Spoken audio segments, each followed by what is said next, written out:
కాంగ్రెస్ పార్టీలో లోక్సభ అభ్యర్థులకు సంబంధించిన అంశం ఇంకా కొలిక్కి రాలేదు. ఎందుకంటే ఖమ్మం, మెదక్, భువనగిరి టికెట్లకు పోటీ ఉన్నది. దాంతోపాటుగా నాగర్ కర్నూలు, వరంగల్ నియోజకవర్గాల్లో సామాజిక సమీకరణలో భాగంగా ఎవరికి ఇవ్వాలన్న దానిపైన పోటీ ఉన్నది. ఇందులో మొదలు రాహుల్ గాంధీ, సోనియా గాంధీ లేదా ప్రియాంక గాంధీ ఖమ్మం, నల్గొండ, భువనగిరి, మెదక్ ఇక్కడ నుంచి ఎక్కడో దగ్గర నుంచి పోటీ చేస్తారని కాంగ్రెస్ నాయకులు ప్రతిపాదించడము, దానిపైన వైనాడ్ నుంచి రాహుల్ గాంధీ అసలు లోక్సభ ఎన్నికలు కాదని చెప్పి సోనియా గాంధీ రాజ్యసభకు వెళ్ళిపోవడం క్లారిటీ వచ్చేసింది.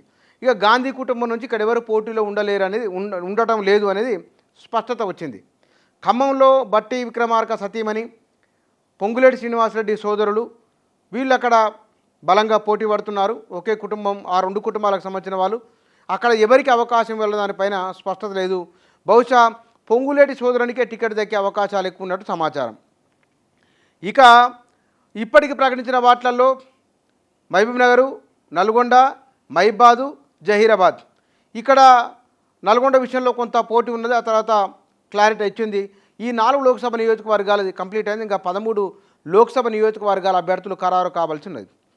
భువనగిరి నుంచి కోమటిరెడ్డి రాజగోపాల్ రెడ్డి సత్యమణికి టికెట్ ఇవ్వాలని చామల కిరణ్ రెడ్డి ఉన్నారు. తర్వాత చల్లా తేజ వీళ్ళు గట్టిగా ప్రయత్నం చేస్తున్నారు. బహుశా చల్లా తేజకు చామల కిరణ్ రెడ్డి మధ్యనే గట్టి పోటీ ఉన్నట్టు తెలుస్తున్నది. ఇద్దరిట్లో ఢిల్లీ పెద్దల ఆశీస్సులు, నల్గొండ జిల్లాకు సంబంధించిన కోమటిరెడ్డి బ్రదర్సు మద్దతు ఎవరికి ఉన్నదో వారికి టికెట్ వచ్చే అవకాశం ఉన్నది. ఇక వరంగల్, నాగర్ కర్నూలు విషయంలో నాగర్ కర్నూలులో మల్లు రవి ఉన్నాడు, సంపత్ కుమారు, చారగొండ వెంకటేష్కు రేవంత్ రెడ్డి ఆశీస్సులు పుష్కలంగా ఉన్నాయి. కాబట్టి బహుశా చారగొండ వెంకటేష్కు టికెట్ వచ్చే అవకాశాలు ఎక్కువ ఉన్నాయని చెప్తున్నప్పటికీ సంపత్ కుమారు, చారగొండ వెంకటేష్, మళ్ళీ ముగ్గురు కూడా రేవంత్ రెడ్డితో పాటే వాళ్ళు ప్రయాణం చేసిన వాళ్ళు. ఆయన కష్టాల్లో ఉన్నప్పుడు ఆయనంట ముగ్గురు ఉన్నవాళ్ళే. కాబట్టి ఈ టికెట్ ఎంపిక విషయంలో రేవంత్ రెడ్డికే సమస్య. ఎవరి పేరు తీసుకొని రావాలి, ఎవరికి అవకాశం అన్నది ఆయనకు కూడా ఇబ్బందికరమైంది. అట్లా పెండింగ్లో ఉన్నది.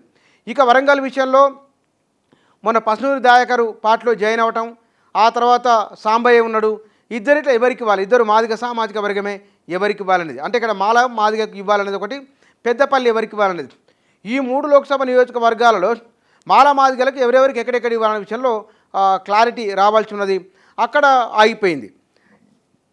పెద్దపల్లి విషయంలో కొంత స్పష్టత వంశీ పేరు వినబడుతున్నది, నేతకాని వెంకటేష్, ఇద్దరిట్లో ఎవరికి ఇవ్వాలి, వీరు కాకుండా మరెవరికన్నా పేరు వస్తే కనుక ఎట్లా అనేది కూడా ఒక గందరగోళం నడుస్తున్నది. అక్కడ స్థానిక ఎమ్మెల్యేలు 3-4 ఒకరిద్దరి పేర్లను ప్రతిపాదిస్తే కనుక అక్కడ కొంత వ్యతిరేకత వస్తున్నది పెద్దపల్లి విషయంలో. ఇక ఆదిలాబాదు, నిజామాబాదు, కరీంనగర్లో ప్రవీణ్ రెడ్డికి ఎక్కువ అవకాశాలు ఉన్నాయి. నిజామాబాద్లో జీవన్ రెడ్డికి ఎక్కువ అవకాశాలు ఉన్నాయి. ఎడ్మబొజ్జు ఎంపీగా వస్తారనే ప్రచారం కూడా జరుగుతున్నది. అక్కడ ఆదివాసీ ఈక్వేషన్ చూస్తున్నారు. మరొక మహిళా డాక్టర్ పేరు కూడా ఆదిలాబాద్ నియోజకవర్గానికి ప్రతిపాదిస్తున్నారు.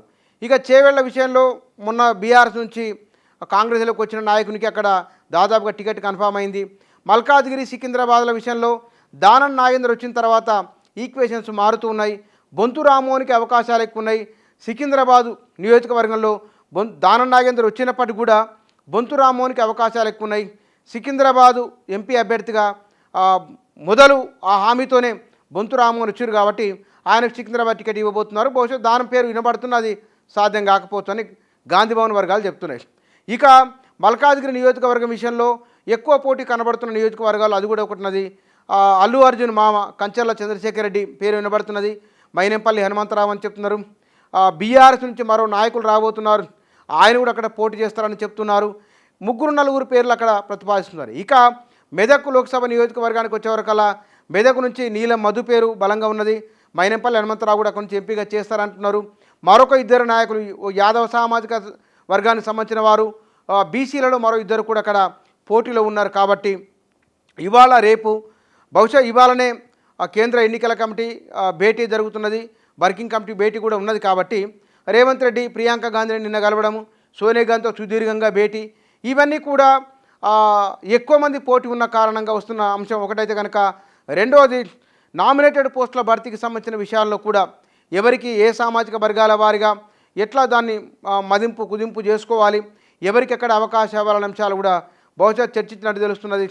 ఈ సుదీర్ఘ భేటీ వెనుక మరికొన్ని అంశాలు కూడా ఉన్నాయి. ఏమిటి అనేది మరికొద్ది రోజుల్లో మనకు వాటికి సంబంధించిన విషయాలు తెలుస్తాయి. విత్ ఇన్ ద పార్టీకి సంబంధించినవే.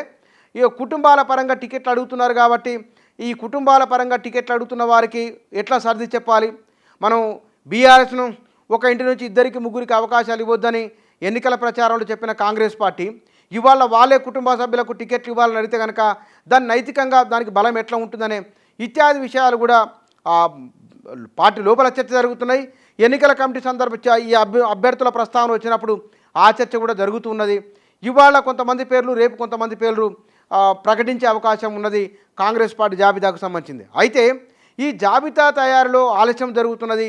ఇప్పటికీ ఒకవైపున బీఆర్ఎస్, మరోవైపున బీజేపీ, ఈ ఇద్దరి కంటే కూడా బీజేపీ చాలా బలంగా వేగంగా ముందుకు వెళుతూ ఉన్నది. నరేంద్ర మోదీ వరుసగా సభలు సమావేశాలు నిర్వహిస్తున్నారు. ప్రచార సభల్లో కూడా ప్రజల నుంచి మంచి స్పందననే కనిపిస్తున్నది. నాగరికల్ సభ సూపర్ హిట్ అయింది. అక్కడ నాగరికల్లో అంత మద్దతు ఉంటుందనే అంచనా కూడా లేదు, కానీ అట్లాంటిది అక్కడ వస్తున్నది. కానీ కాంగ్రెస్ పార్టీ తాను గెలవడానికి అవకాశం ఉన్న నియోజకవర్గాలే ఎక్కువ ఉన్నప్పటికీ అభ్యర్థుల జాబితాను తయారు చేసుకుని ముందుకు రావడంలో జాప్యం జరుగుతున్నది. ఈ జాప్యం కాంగ్రెస్ పార్టీకి అసెంబ్లీ ఎన్నికల్లో ప్రయోజనం చేకూర్చింది, కానీ లోక్సభ ఎన్నికల్లో కూడా అట్లా ఉంటుందా లేదనేది చూడాలి. కానీ ఆలస్యం అయితే అవుతున్నది. బహుశా ఇవాళ రేపు అభ్యర్థుల జాబితా బయటికి రావచ్చు.